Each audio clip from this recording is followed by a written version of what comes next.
এবারে কিরা কি করেছে শুনেন। আপনি অযথা ভয় পাচ্ছেন, আগে জানি ওরা কি চায়, ওদের কথা বলতে দিন। আপনাকে যা বলার বলতে পারেন। সারা দেশে বিপ্লব মাথাচাড়া দিয়েছে ইংরেজদের তাড়াবার জন্য। আমরা এখানে এসেছি আপনাদেরকে সাবধান করতে।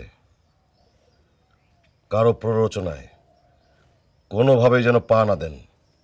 মনে রাখবেন, ইংরেজরা এদেশে থাকা মানেই এ দেশের পক্ষে মঙ্গল। তাই নাকি? কিন্তু আমার তো তা মনে হয় না। তবু আপনারা বলেছেন, কথাটা মাথায় থাকবে। আর কিছু? আরেকটা কথা, আপনাদের এখানে রায়বাড়িটা কোথায়? রায়বাড়ি? হ্যাঁ। কেন? আমাদের কাছে খবর আছে ওই বাড়ির ছোট ছেলে ডাকাত দলে নাম লিখিয়েছে। তাকে আমরা হাতে নাতে ধরার জন্য এখানে এসেছি। দেখুন, ভালো কি মন্দ জানি না, তবে আপনাদের সাহায্য আমি অবশ্যই করব, কারণ আমরা আইন এবং আইনের রক্ষককে শ্রদ্ধা করি। আপনার পরিচয়? আমি এই বাড়ির মেঝো ছেলে। এই মুহূর্তে আমি রায়বাড়িতেই যাচ্ছিলাম। চলুন, আমি আপনাদের নিয়ে যাচ্ছি। তাহলে তো ভালোই হয়, চলুন তবে আসি তাহলে।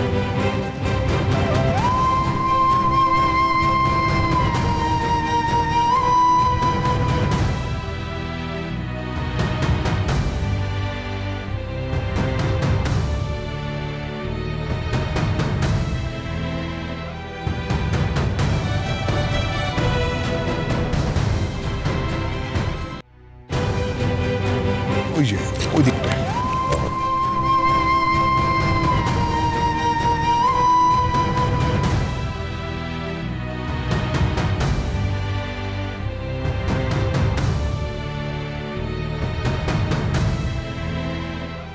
আরো কত দূর যেতে হবে?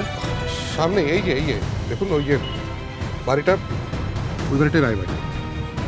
ওই বাড়িটা কিন্তু বিশাল বাড়ি, দেখে তো মনে হচ্ছে জমিদার বাড়ি।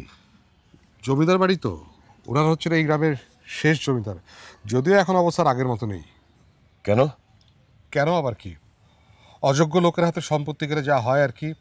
তবে একসময় এদের অবস্থা বিশাল ছিল, হাতি ছালে হাতি, ঘোড়া ছালে ঘোড়া, সবই ছিল। আশেপাশের 20-30টা গ্রাম তাদের জমিদারিতে ছিল, টাকা পয়সার কোনো অভাব ছিল না। বাবা, তারপর?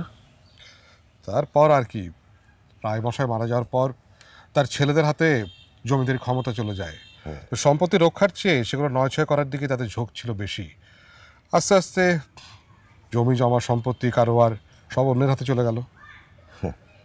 স্ট্রেঞ্জ, কিন্তু এমন একটা বাড়ির ছেলে ডাকাত হলো।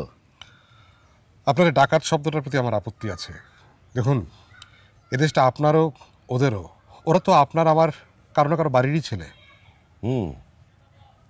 আপনি কি ওদের দলে? আমি ছাপোষা মানুষ, দল করার মতো সাহস বা ক্ষমতা কোনোটাই আমার নেই।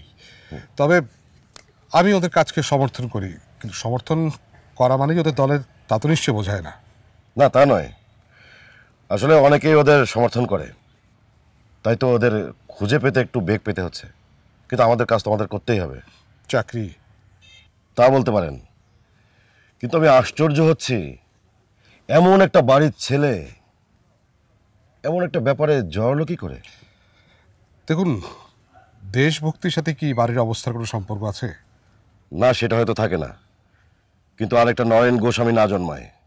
তার মানে আপনারাও চাইছেন যাতে কোনো বিশ্বাসঘাতক জন্ম না নেয়? সেটা বলতে পারবো না, কিন্তু একটা উদাহরণ কি যথেষ্ট নয়?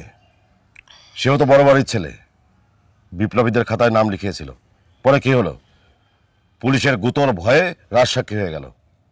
কিন্তু আপনি যে বললেন এরা জমিদার, আপনি এদের সম্পর্কে আর কি কি জানেন? আপনি কি আমাকেও জেরা করছেন? না, তা নয়, এমনি জিজ্ঞাসা করছি, কৌতূহল। অনেক কিছুই হয়তো জানি না, তবে এইটুকু